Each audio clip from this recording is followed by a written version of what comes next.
እስቲ አስቡት አንድ ትልቅና ዘመናዊ ሆስፒታል ውስጥ እንደገባችሁ ነጭ ጋውን የለበሰ በደረቱ ላይ ስቴቶስኮፕ ወይንም ማዳመጫ ያንጠለጠለና ግድግዳው ላይ በደርዘን የሚቆጠሩ የዶክትሬት ዲግሪዎችን የሰቀለ ሰው በፈገግታ ይቀበላችኋል።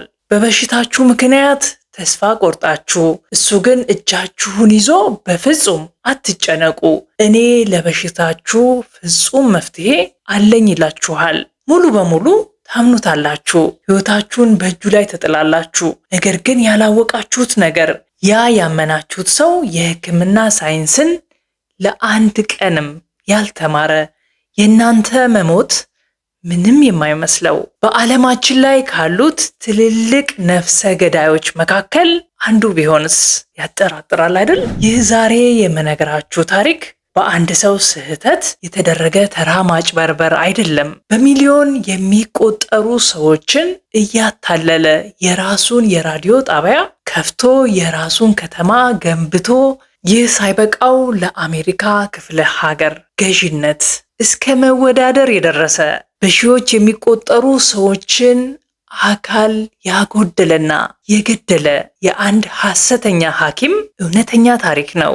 በታሪክ ውስጥ ትልቁ የሕክምና ሴራና ማጭበርበር ተብሎ የተመዘገበው የዶክተር ጆን ብራንክሊ ታሪክ ነው። እንኳን ወደ ዛጎል ዩቲዩብ ቻናላችን በሰላም መጣችሁ።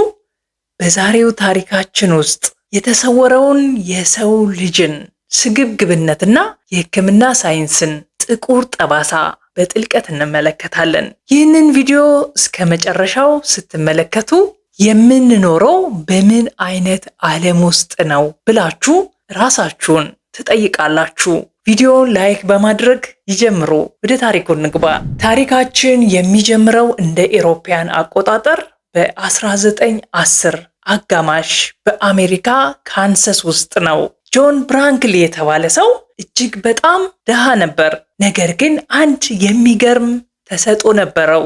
የሰዎችን ስነ ልቦና ማንበብና ማውራት በጣም ይችላል። ብራንክሊ ዶክተር መሆን ይፈልግ ነበር። ነገር ግን በትክክለኛው የሕክምና ትምህርት ቤት ውስጥ ገብቶ ለመማር ትዕግስቱም ገንዘቡም አልነበረውም። ምን አደረገ መሰላችሁ? በወቅቱ ዲፕሎማና የሐሰት የሕክምና ፍቃድ ከሚሸጡ ህገወጥ ድርጅቶች ላይ ዶክትሬት በገንዘብ ገዛ።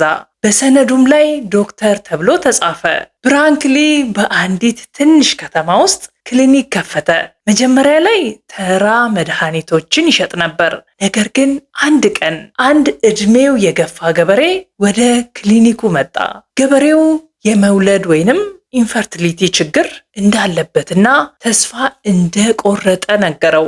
ጆን ብራንክሊ ለዚህ ገበሬ የሰጠው መልስ መላውን ዓለም የሚያናውጥ የሕክምና ወንጀል መጀመሪያ ሆነ። ብራንክሊ ከመስኮት ውጭ ሲመለከት የፍየል መንጋ አየ። በፍየሎቹ ጉልበትና ፍጥነት ተደንቆ ለገበሬው ምን አለው መሰላችሁ? ችግርህ ቀላል ነው። የፍየልን የመውለድ እጢ ወይንም ጎት ቴስቲክል ወስጄ በቀዶ ጥገና አንተ አካል ውስጥ ካስቀመጥኩት እንደ ፍየሉ ጠንካራ ትሆናለህ አለው። ገበሬው መጀመሪያ ላይ ደነገጠ። እውነት ነው፣ በጣም ያስደነግጣል። በኋላ ግን ተስማማ። ብራንክሊ ፍየል አረደና እጢውን አውጥቶ በገበሬው አካል ውስጥ አድርጎ ሰፋው። የሚገርመው ነገር ያ ገበሬ ከጥቂት ወራት በኋላ ሚስቱ አረገዘች። ይህ ዜና በሀገሪቱ ውስጥ ተሰራጨ። ጆን ብራንክሊ የሰው ልጅን ወጣትነት የሚመልስ ድንቅ ዶክተር ተብሎ ተወደሰ። ብራንክሊ ይበልጥ ታዋቂ ለመሆን በአሜሪካ የመጀመሪያውን እና ትልቁን የግል ራዲዮ ጣቢያ KFKB ከፈተ።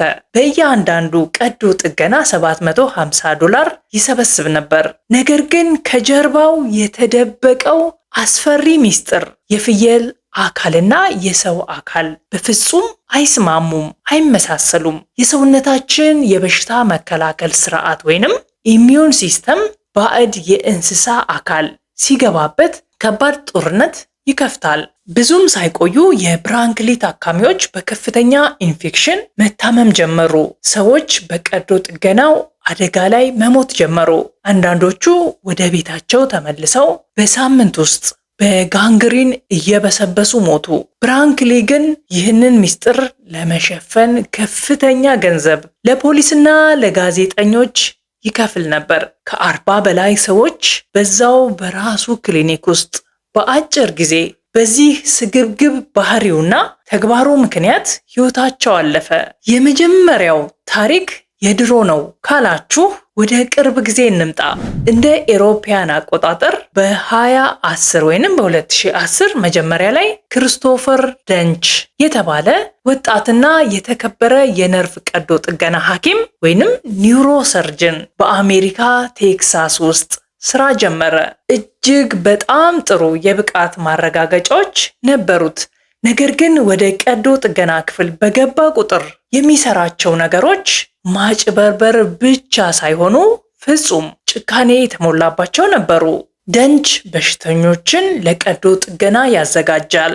ነገር ግን አእምሯቸው ወይም የአከርካሪ አጥንታቸው ወይንም ስፓይን ላይ ሲሰራ ሆነ ብሎ ነርቮቻቸውን ይቆርጥ ነበር። በአንዲት ታካሚ ላይ የአከርካሪ አጥንት ስሩን ሙሉ በሙሉ በነርቭ ውስጥ አሳልፎ ሰፋው። ታካሚዋ ከቀዶ ጥገና ስትነቃ ሙሉ በሙሉ ሽባ ሆና ነበር። በሌላ ታካሚ ላይ ደግሞ የጎሮሮ ነርቭ በመቁረጡ ታካሚው መተንፈስ አቅቶት በሆስፒታል ውስጥ ሕይወቱ አለፈ። ትልቁ የሕክምና ማጭበርበር የመጣው ከራሳቸው ከሆስፒታሎቹ ነው። ሆስፒታሎቹ ዶክተር ክሪስቶፈር ደንች ሰዎችን እየገደለና ሽባ እያደረገ መሆኑን ቢያውቁም ክሊኒካቸው በሕግ እንዳይጠየቅና ስማቸው እንዳይጠፋ ለመሸሸግ ሞከሩ። እሱን ከማሰር ወይም ፍቃዱን ከመንጠቅ ይልቅ በሰላም ከሆስፒታላቸው እንዲለቅና ወደ ሌላ ሆስፒታል እንዲቀይር ይሞክሩት ነበር። በዚህ የሆስፒታሎች መሸፋፈንና ማጭበርበር ምክንያት ዶክተር ደንች ከ38 በላይ ታካሚዎችን ቀዶ ጥገና አድርጎ ሁለቱን ሲገድል 30ዎቹን ደግሞ ሙሉ በሙሉ አካል ጉዳተኛና ሽባ አድርጓቸው ነበር። ይህ ሰው በኋላ ላይ በሕክምና ታሪክ የመጀመሪያው በቀዶ ጥገና ወንጀል የዕድሜ ልክ እስራት የተፈረደበት ሐኪም ሆነ። ስርዓቱ ሰዎችን ለመጠበቅ ሳይሆን ገንዘብ ለመሰብሰብ ማጭበርበርን እንደሚመርጥ ትልቅ ማረጋገጫ ሆነ። አሁን የምነግራችሁ ደግሞ በመላው ዓለም በ10 ሺዎች የሚቆጠሩ ሕፃናትን አካል ያጎደለውን ትልቁን የፋርማሲቲካል ማጭበርበር እንመልከት። እንደ ኤሮፓያን አቆጣጠር በ1950 መገባደጃ ላይ በአውሮፓ ታሊዶ ማይድ የተባለ አዲስ መድኃኒት በገበያ ላይ ወጣ። ይህ መድኃኒት በተለይ ለነፍሰ ጡር ሴቶች የማለዳ ማቅለሽለሽ ወይንም ሞርኒንግ ሲክነስ ለማስቆም ፍጹም ፍቱን እና ምንም አይነት የጎንዮሽ ጉዳት የሌለው አስማተኛ መድኃኒት ተብሎ በከፍተኛ ማስታወቂያ ተሸጠ። የመድኃኒት ኩባንያዎች መድኃኒቱ ሙሉ በሙሉ ደህንነቱ የተጠበቀ መሆኑን የሚገልጹ የሐሰት የላቦራቶሪ ሰነዶችን አዘጋጁ። በሚሊዮን የሚቆጠሩ እናቶች መድኃኒቱን በደስታ መውሰድ ጀመሩ። ነገር ግን ከጀርባው የተደበቀው አስፈሪው ሳይንሳዊ እውነታ መድኃኒቱ በጽንሱ እድገት ላይ በተለይም የሕፃናቱ እጅና እግር እንዳያድግ የሚያደርግ ከባድ መርዝ መሆኑን ኩባንያው እያወቀ መሸሸጉ ነበር።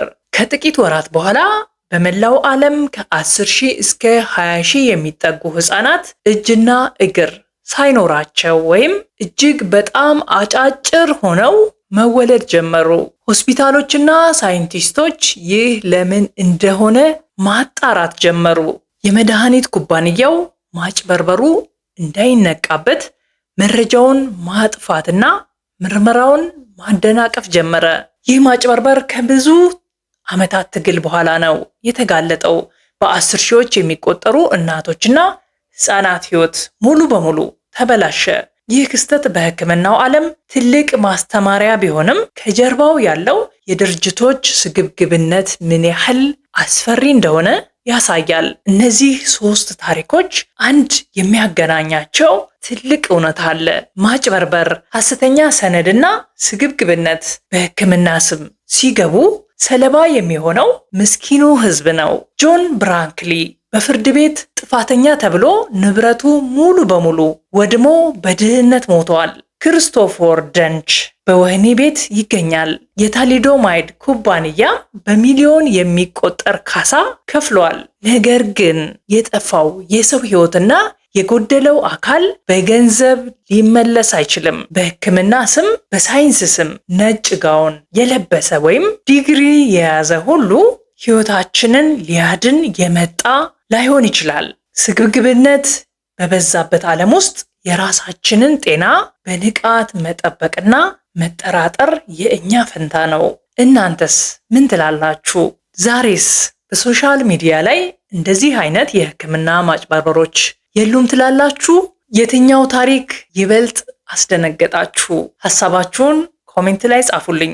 ይህ የዛጎል ልዩ ዝግጅት ነበር። ቪዲዮ ከተመቻችሁ ላይክ እና ሰብስክራይብ ማድረጋችሁን እንዳትረሱ። በሚቀጥለው በሌላ አስደንጋጭ የሕክምና ሚስጥር እስክንገናኝ ጤናችሁን ጠብቁ።